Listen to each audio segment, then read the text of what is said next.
Hello friends, welcome to the channel quick book learner. आज जो हम पढ़ने जा रहे हैं वो भारत की गवर्नर जनरल के बारे में पढ़ने जा रहे हैं। जो भी इम्पोर्टेंट फैक्ट्स रिलेटेड हैं उनके शासनकाल में या जब वो गवर्नर जनरल थे, तो जो भी इम्पोर्टेंट चीज़ें हुई उनके समय काल में, वो सारी चीज़ों को हम क्या करेंगे, पढ़ेंगे। इसके पहले फ्रेंड्स हमने देखा था बंगाल के गवर्नर के बारे में। बंगाल के गवर्नर को भारत का गवर्नर जनरल कहा जाने लगा था 1833 के रेगुलेटिंग एक्ट के माध्यम से। तो अब हम पढ़ेंगे कि किस तरीके से, अब क्योंकि 1833 का क्या आता है, रेगुलेटिंग एक्ट आता है, और उसके तहत जब बंगाल के गवर्नर कौन रहते हैं, उसके पहले जो 1833 के पहले जो बंगाल के गवर्नर रहते हैं उनका नाम रहता है Lord William Bentinck.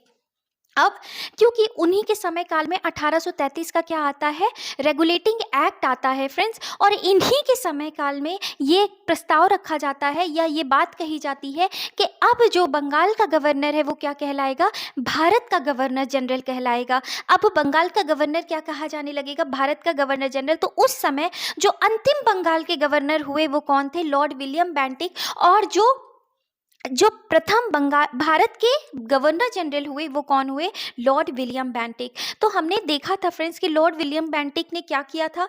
Lord William Bentinck जो थे उन्होंने 1828 से 33 तक जो काम किया वो किस तरह से किया, बंगाल के गवर्नर के रूप में किया। और 1833 से वो जो काम करते हैं वो किस रूप में काम करते हैं, भारत के गवर्नर जनरल के रूप में कार्य करते हैं। तो लॉर्ड विलियम बेंटिक ने क्या क्या कार्य किए थे, इन्होंने सती प्रथा पर रोक लगाई थी। कब, 1829 वर्ष 1829 में। और राजा राम मोहन रॉय के सत प्रयासों से क्या हुआ था, अधिनियम 17 के तहत। तो कभी भी फ्रेंड्स पूछे कि जो सती प्रथा पर रोक लगाई गई थी वो कौन से गवर्नर जनरल के द्वारा, तो लॉर्ड विलियम बेंटिक के द्वारा जो रोक लगाई गई थी, किस पर, सती प्रथा पर। कौन से अधिनियम के तहत, अधिनियम 17 के तहत। और किसके प्रयासों से यह मुमकिन हो पाया, तो यह मुमकिन हो पाया था राजा राम मोहन रॉय के प्रयासों से। अब इन्हीं के शासनकाल पर ठगी प्रथा पर क्या हुआ था, अंत हुआ था। ठगी प्रथा का अंत किसने किया था, इन्हीं के शासनकाल में ठगी प्रथा का जो अंत हुआ था उस वक्त भारत के गवर्नर जनरल कौन थे, लॉर्ड विलियम बेंटिक। और किसने किया था, तो कर्नल स्लीमन ने ठगों के विरुद्ध क्या किया था, अभियान चलाया था। सरकारी सेवाओं में भेदभाव का अंत किया। 1833 के चार्टर एक्ट की धारा 87 के तहत योग्यता को ही सेवा का आधार स्वीकार कर लिया गया था। हमें पता है फ्रेंड्स कि इसके पहले क्या होता था, जो भी कोर्ट ऑफ डायरेक्टर, जो कंपनी का कोर्ट ऑफ डायरेक्टर होते थे, वो निदेशक मंडल होते थे, जो कह देते थे उन्हीं को क्या करना पड़ता था, वही चुने जाते थे सिविल सेवकों के तौर पर। लेकिन 1833 के चार्टर एक्ट की धारा 87 के तहत क्या किया गया, योग्यता को ही सेवा का अधिकार क्या कर लिया गया था, स्वीकार कर लिया गया था। कलकत्ता में मेडिकल कॉलेज की क्या की गई, नींव डाली गई। कार्नवालिस द्वारा स्थापित सर्किट कोर्ट को क्या किया गया, बंद कर दिया गया। व न्यायालय में फारसी भाषा के स्थान पर देसी भाषाओं को क्या किया गया था, अपनाया गया था। तो फारसी भाषा की जगह देशी भाषाओं को न्यायालय में क्या किया गया था, अपनाया गया था। और सर्किट कोर्ट की स्थापना किसने की थी, कार्नवालिस ने, उसको भी क्या कर दिया गया था, बंद कर दिया गया था। 1833 के चार्टर अधिनियम इसी के शासनकाल में क्या हुआ था, पारित हुआ था, जिसके अंतर्गत बंगाल के गवर्नर जनरल को अब भारत का क्या कहा जाने लगा था, भारत का गवर्नर जनरल कहा जाने लगा था। इस प्रकार लॉर्ड विलियम बेंटिक बंगाल का अंतिम और भारत का प्रथम क्या बना फ्रेंड्स, गवर्नर जनरल बना।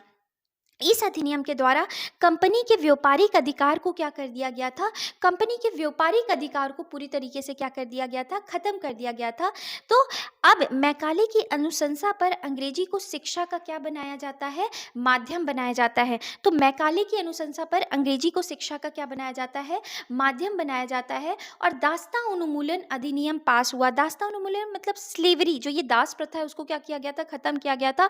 कौन से अधिनियम के तहत, 1833 अधिनियम के तहत। और इस अधिनियम का क्रियान्वयन 1843 में लॉर्ड एलनबरो के शासनकाल में संभव हुआ। तो फ्रेंड्स अगर हम बात करें दास्ता उन्मूलन अधिनियम किसके शासनकाल में खत्म हुआ, तो शासनकाल किसका था, कौन गवर्नर जनरल था, लॉर्ड विलियम बेंटिक थे। लेकिन दास्ता उन्मूलन अधिनियम को जो खत्म करने का अभियान चलाया गया था वो किसने चलाया था, लॉर्ड एलनबरो। वहीं पे ठगी प्रथा का जो अंत किया गया था वो किसके शासनकाल में किया गया था, लॉर्ड विलियम बेंटिक के। लेकिन ठगी प्रथा को जो अंत करने का अभियान चलाया था वो किसने चलाया था, कर्नल स्लीमन ने चलाया था। सती प्रथा पर रोक भी कब लगाई गई, लॉर्ड विलियम बेंटिक के शासनकाल में ही। लेकिन किसके सत प्रयासों से, तो राजा राम मोहन रॉय के सत प्रयासों से। 1834 में आगरा प्रेसिडेंसी का क्या किया गया था, निर्माण किया गया था। विधि आयोग का क्या हुआ, गठन किया गया। विधि आयोग का गठन किसके शासनकाल में, जब गवर्नर जनरल, भारत के गवर्नर जनरल कौन थे, लॉर्ड विलियम बेंटिक थे। कुप्रशासन के आधार पर मैसूर, कुर्ग और कछार की रियासतों का क्या किया गया था, विलय कर लिया गया था कि आप अच्छे से शासन करने के काबिल नहीं हैं, इसलिए मैसूर राज्य को, कुर्ग राज्य को और कछार की रियासतों को क्या कर लिया गया था, अपने में उन्होंने अंग्रेजी रियासत में क्या कर लिया था, मिला लिया था। अब लॉर्ड विलियम बेंटिक के बाद अगले भारत के गवर्नर जनरल जो आते हैं वो कौन होते हैं, लॉर्ड मेटकाफ। कौन होते हैं, लॉर्ड मेटकाफ। इनका बहुत थोड़े समय के लिए शासनकाल, बहुत कम समय के लिए ये आए थे। तो लॉर्ड मेटकाफ जो थे, प्रेस पर लगे सारे प्रतिबंधों को क्या कर दिया गया था, हटा दिया गया। इसीलिए भारतीय पत्रकारिता के मुक्तिदाता के रूप में किसे जाना जाता है, तो भारतीय पत्रकारिता के मुक्तिदाता के रूप में किसको जाना जाता है, लॉर्ड मेटकाफ के रूप को जाना जाता है। बोर्ड ऑफ डायरेक्टर्स ने इसे अनुचित बताया और तब मेटकाफ ने क्या कर दिया था, अपने पद से इस्तीफा दे दिया था। तो इस तरीके से प्रेस के सारे प्रतिबंधों को क्या, क्योंकि अंग्रेजी कंपनी जो थी उन्होंने क्या कर रखा था, प्रेस पर बहुत सारे प्रतिबंध लगा रखे थे। क्यों, ताकि कोई भी उनके खिलाफ कोई बात ना बोल पाए। तो इस जो भी प्रतिबंध लगाए गए थे उसको हटा कौन देता है, लॉर्ड मेटकाफ। इसी वजह से इन्हें भारतीय पत्रकारिता के मुक्तिदाता के रूप में क्या किया जाता है, जाना जाता है। लॉर्ड मेटकाफ के बाद किसका आगमन होता है, लॉर्ड ऑकलैंड का, 1836 से लेकर के 1842 तक। लॉर्ड ऑकलैंड के बारे में क्या प्रमुख कथन है या इनके समय काल में क्या प्रमुख घटनाएं घटी, तो प्रथम आंग्ल अफगान युद्ध जो हुआ था, जो 1839 से 42 तक हुआ था, तो जो प्रथम आंग्ल अफगान युद्ध हुआ था वो किसके शासनकाल में, लॉर्ड ऑकलैंड के शासनकाल में हुआ था। इस युद्ध में अंग्रेजों को भारी क्षति हुई, फलतः ऑकलैंड को क्या कर लिया गया था, वापस बुला लिया गया था। और ऑकलैंड के समय की महत्वपूर्ण घटनाएं क्या हैं, तो अगर हम देखें तो भारत में शिक्षा एवं पाश्चात्य चिकित्सा पद्धति का क्या किया, विकास किया। शेरशाह सूरी मार्ग का नाम बदलकर क्या किया गया था, रख दिया गया था, जीटी रोड या ग्रैंड ट्रंक रोड के नाम से उसको नाम दे दिया गया था। 1838 में ऑकलैंड रणजीत सिंह और अफगान शासक शाह शुजा के साथ क्या किया था, त्रिपक्षीय संधि रखी थी। तो रणजीत सिंह और अफगान शासक शाह शुजा के साथ त्रिपक्षीय संधि रखी गई। ये प्रमुख चीजें जो हमने पढ़ी वो किसके शासनकाल के बारे में पढ़ी, लॉर्ड ऑकलैंड के शासनकाल से संबंधित पढ़ा। अब ऑकलैंड के बाद जो आते हैं वो कौन से भारत के गवर्नर जनरल रहते हैं, लॉर्ड एलनबरो, जिनका शासनकाल 42 से 44 तक था। अब हम अगर देखें तो प्रथम अफगान युद्ध की समाप्ति 1842 में इसी काल में हुई थी। अब इसी के काल में दास प्रथा का क्या किया गया, अंत किया गया 1843 के अधिनियम 5 द्वारा। 1843 के अधिनियम 5 के द्वारा क्या किया गया था, दास प्रथा का क्या किया गया था, अंत किया गया था। किसके शासनकाल में, लॉर्ड एलनबरो के शासनकाल में। और 1843-44 में देशी भाषा में ग्रामीण शिक्षा के विकास के लिए थॉमसन योजना प्रस्तुत की गई थी। तो फ्रेंड्स, थॉमसन योजना का संबंध किससे है, देसी भाषा में ग्रामीण शिक्षा के विकास के लिए कौन सी योजना प्रस्तुत की गई थी, थॉमसन योजना। इसके काल की एक अत्यधिक प्रसिद्ध राजनीतिक घटना, सिंध का ब्रिटिश साम्राज्य में क्या होना था, विलय होना था। तो सिंध का ब्रिटिश साम्राज्य में विलय किसके शासनकाल में हुआ, 1843 में हुआ था, लॉर्ड एलनबरो। अगर हम बात करें तो आंग्ल अफगान युद्ध किसके शासनकाल में हुआ, तब भारत का गवर्नर जनरल कौन था, तो ऑकलैंड था। इस तरीके से फ्रेंड्स हमने पढ़ा। अब हम अगले गवर्नर जनरल की तरफ देखते हैं। भारत के अगले गवर्नर जनरल जिनका नाम था लॉर्ड हार्डिंग, जो कि 1844 से लेकर 48 तक के लिए गवर्नर जनरल रहे।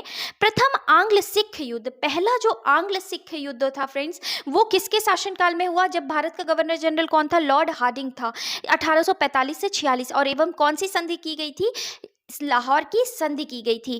खोंड जनजाति के बीच प्रचलित नरबली पर प्रथा पर क्या करी थी, रोक लगाई थी। तो नरबली, इंसानों का जो मनुष्य की बलि दी जाती थी, उस प्रथा पर रोक किसके द्वारा लगाई गई, लॉर्ड हार्डिंग के द्वारा।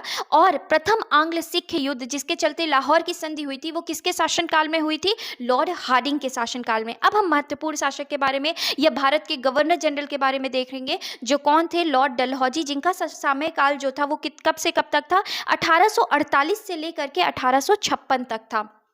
तो अगर हम फ्रेंड्स देखें तो देखते हैं तो द्वितीय आंग्ल सिख युद्ध हमने देखा, पहला जो आंग्ल सिख युद्ध था वो किसके समय काल में हुआ, लॉर्ड हार्डिंग, और दूसरा जो आंग्ल सिख युद्ध है वो किसके समय पे हो रहा है, लॉर्ड डलहौजी के समय में। और पंजाब पर अंग्रेजों का क्या हो जाता है, कब्जा हो जाता है। इसके काल की एक ये क्या थी, बहुत महत्वपूर्ण घटना थी।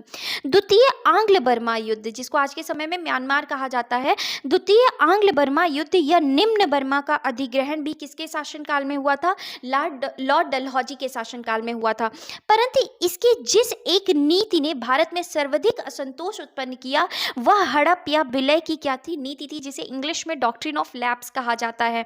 जिसके अंतर्गत सबसे पहले अगर क्वेश्चन पूछे कि सबसे पहले हड़प या विलय की नीति के तहत कौन से राज्य को सबसे पहले छीना गया था, तो कौन था, सतारा 1848 में, फिर जैतपुर या संबलपुर, और उसके बाद बघाट व उदयपुर, झांसी, फिर सबसे अंत में किसको, नागपुर को किया गया था। डॉक्ट्रिन ऑफ लैप्स क्या था कि जिसके भी खुद की संतान नहीं होगी, तो अगर उसने अपना बच्चा क्या किया, अडॉप्टेड सन है, गोद लिया हुआ बच्चा है, तो उसको शासक नहीं माना जाएगा, और फिर उस इंसान की या जो हिंदू शासक की रियासत अपने आप किसके अधीन आ जाएगी, अंग्रेजों के अधीन आ जाएगी। और इस तरीके से अब वो क्या करने लगे थे, डलहौजी की ये नीति थी जिसे हम हड़प या विलय की नीति कहते हैं, जिसके तहत वो क्या करने लगे थे, हर राज्य को क्या करना शुरू कर दिया था, हड़पना शुरू कर दिया था, और अपने राज्य में क्या करना शुरू कर दिया था, विलय करना शुरू कर दिया था। तो हमने पढ़ा फ्रेंड्स कि डलहौजी के समय काल में क्या हुआ था, वो अब राज्यों को हड़पना शुरू कर रहे हैं, हर राज्य को क्या कर रहे हैं, अपना अधीन कर रहे हैं, और उस राज्य की सत्ता कौन संभाल रहे हैं, खुद स्वयं संभाल रहे हैं। 1856 में अवध को कुशासन के आधार पर अंग्रेजी साम्राज्य में क्या कर लिया था, मिला लिया था। इस समय अवध का अंतिम नवाब कौन था, वाजिद अली शाह था। तो वाजिद अली शाह थे, वो अवध के राजा थे। उनको कहा कि आप सही से प्रशासन नहीं संभाल पा रहे हैं, तो कुशासन के आधार पर अंग्रेजी साम्राज्य में क्या कर लिया गया था, मिला लिया गया था। वाजिद अली शाह को उनकी गद्दी से छीन कर, उनकी गद्दी से उनको हटा करके, उनकी गद्दी किसने छीन ली थी, अंग्रेजों ने छीन ली थी। अंतिम पेशवा बाजीराव द्वितीय की क्या हो जाती है, मृत्यु हो जाती है 1853 में, और उसके दत्तक पुत्र नाना साहेब का पेंशन क्या कर दिया गया, बंद कर दिया गया। शिमला को ग्रीष्मकालीन राजधानी बनाया गया था, किसके शासनकाल में, डलहौजी के शासनकाल में। कलकत्ता व आगरा के बीच पहली बार बिजली से संचालित तार सेवा शुरू की गई, और 1854 ईस्वी में डाक कानून क्या किया गया था, लागू किया गया था। पहली बार डाक टिकट का क्या हुआ था, प्रचलन हुआ था, और इस तरीके से डाक और तार विभाग की क्या की गई, स्थापना की गई। सर्वप्रथम बंबई व थाने के बीच रेलवे लाइन का क्या किया गया था, निर्माण किया गया था, किसके शासनकाल में, डलहौजी के शासनकाल में। 1856 ईस्वी में ईश्वर चंद्र विद्यासागर के प्रयासों से हिंदू विधवा पुनर्विवाह अधिनियम 1856। तो हिंदू विधवा पुनर्विवाह अधिनियम किसके प्रयासों से लाया गया, ईश्वर चंद्र विद्यासागर। सती प्रथा किसके प्रयासों से रोका गया, राजा राम मोहन रॉय। तो इस तरीके से हिंदू विधवा पुनर्विवाह अधिनियम 1856 में लाया गया। इस समय भारत का गवर्नर जनरल कौन था, तो लॉर्ड डलहौजी, और यहाँ पर 1856 में ईश्वर चंद्र विद्यासागर के प्रयासों से पारित किया गया, जिसके द्वारा ईसाई धर्म में परिवर्तित हिंदुओं को उसकी पिता की संपत्ति से वंचित नहीं किया जा सकता है। अब इस तरीके से क्या था, वुड्स शिक्षा डिस्पैच 1854 में लाया गया, और अंग्रेजों द्वारा जन समुदाय को शिक्षित करने की क्या की गई, जिम्मेदारी। तो वुड्स शिक्षा डिस्पैच क्या था कि मतलब अंग्रेज जो है वो सभी जन समुदाय को क्या करेंगे, शिक्षित करेंगे। इसमें महिलाओं की शिक्षा पर भी ध्यान देने की बात कही गई, और इसे भारतीय शिक्षा का क्या कहा गया था, मैग्ना कार्टा क्या कहा गया था। लोक शिक्षा विभाग का गठन किया गया था 1856 में, और वो कब किया गया था, इसी के शासनकाल में, डलहौजी के शासनकाल में लोक शिक्षा विभाग का क्या किया गया था, गठन किया गया था। अब चार्टर एक्ट 1853 पारित किया हुआ, चार्टर एक्ट पारित हुआ, जो कि अंतिम चार्टर एक्ट था। इसी के द्वारा कोर्ट ऑफ डायरेक्टर के नियुक्ति संबंधी सारे अधिकार क्या कर दिए गए, खत्म कर दिए गए, क्योंकि अब सारी नियुक्तियां प्रतियोगी परीक्षा के माध्यम से क्या होती थी। तो कोर्ट ऑफ डायरेक्टर्स को पहले दिया जाता था कि सिविल सेवकों का वो क्या करेंगे, चयन करेंगे, लेकिन 1853 चार्टर एक्ट जो आया था उसके तहत क्या किया गया, कोर्ट ऑफ डायरेक्टर्स की ये सारी शक्तियां क्या कर दी गई, खत्म। क्यों, क्योंकि अब जितनी भी नियुक्तियां होंगी वो कैसे होंगी, प्रतियोगी परीक्षा के माध्यम से होंगी। 1855 ईस्वी में सिविल सर्विसेज हेतु पहली बार क्या की गई थी, प्रतियोगी परीक्षा शुरू की गई। लोक निर्माण विभाग पीडब्ल्यूडी का क्या क्या किया गया था, स्थापना की गई। संथाल विद्रोह जो हुआ था वो भी इन्हीं के शासनकाल में हुआ था, 1855-56 में हुआ था। और नेता जो थे संथाल विद्रोह के नेता जो थे वो कौन थे, सिद्धो और कान्हू। सिक्किम को भारत में मिलाया गया किसके शासनकाल में, डलहौजी के शासनकाल में। तो इस तरीके से फ्रेंड्स हमने डलहौजी के, जब भारत का गवर्नर जनरल डलहौजी था उनके समय काल में क्या क्या घटनाएं हुई, प्रमुख घटनाओं के बारे में पढ़ा। अब हम पढ़ते हैं लॉर्ड कैनिंग के समय की महत्वपूर्ण घटनाएं। तो लॉर्ड कैनिंग का समयकाल अगर हम देखते हैं, क्योंकि लॉर्ड कैनिंग, अभी हमें पता है 1857 की क्रांति होगी और 1858 में एक नया रेगुलेटिंग एक्ट आएगा जिसमें अब भारत के गवर्नर जनरल को क्या कहा जाने लगेगा, वॉइस रॉय कहा जाने लगेगा। तो अब लॉर्ड कैनिंग जो है वो भारत के अंतिम गवर्नर जनरल हैं और यही जो है यही भारत के प्रथम क्या बनेंगे, वॉइस रॉय बनेंगे। तो इनके समय में क्या इंपॉर्टेंट फैक्ट हुए जब ये भारत के गवर्नर जनरल थे, तो लंदन विश्वविद्यालय के तर्ज पर कलकत्ता, मद्रास और बंबई के 3 विश्वविद्यालय की क्या की गई, स्थापना की गई। कलकत्ता, मद्रास और बंबई में 3 विश्वविद्यालय की क्या की गई, स्थापना की गई। इसी गवर्नर जनरल के शासनकाल में 1857 ईस्वी में प्रसिद्ध विद्रोह मेरठ से 10 मई के दिन क्या हुआ था, प्रारंभ हुआ था। तो 1857 की जो क्रांति थी, पहला उसका विद्रोह मेरठ से शुरू हुआ था 10 मई को। तो वो किसके शासनकाल में, कौन तब भारत का गवर्नर जनरल था, तो कौन थे, लॉर्ड कैनिंग थे। ब्रिटिश शासन के खिलाफ भारतीयों के द्वारा छेड़ा जाने वाला यह प्रथम सशक्त विद्रोह था। इसी के काल में भारत शासन अधिनियम 1858 क्या होता है, पारित होता है। क्योंकि 1857 की क्रांति होती है, एक नया अधिनियम आता है जिसको भारत प्रशासन अधिनियम 1858 कहा जाता है, जिसके अंतर्गत कंपनी के शासन का अंत कर भारत का साम्राज्य ब्रिटिश सामग्री के सीधे अधीन कर दिया गया। या फ्रेंड्स अगर हम कहें तो अब जो पूरी सत्ता है वो कंपनी का कोई लेना देना नहीं है। अब पूरा भारत की जो पूरी शासन प्रणाली है या भारत की पूरी रेख देख है वो अंग्रेजी सत्ता क्या कर लेती है, डायरेक्टली क्या कर लेती है, अपने हाथों में ले लेती है। अब इस तरीके से फ्रेंड्स ये जो भारत के गवर्नर जनरल का पद है वो भी क्या हो जाएगा, खत्म हो जाएगा। और अब जो नया पद सृजित हुआ है या सृजन हुआ है जिस नए पद का, उसको क्या कहा जाता है, भारत का वॉइस रॉय कहा जाता है। तो भारत के प्रथम voice Roy Lord Canning, Bharat के अंतिम गवर्नर जनरल तो लॉर्ड कैनिंग। इस तरीके से फ्रेंड्स हमने भारत के गवर्नर जनरल के बारे में अध्ययन किया। अगली क्लास जो होगी उसमें हम भारत के वॉइस रॉय के बारे में पढ़ेंगे। आई होप फ्रेंड्स ये क्लास आपको अच्छी लगी हो, इंटरेस्टिंग लगी हो। प्लीज़ अगर आपको ये सेशंस अच्छे लगे हों तो चैनल को लाइक करें, शेयर करें और सब्सक्राइब करें। Thank you.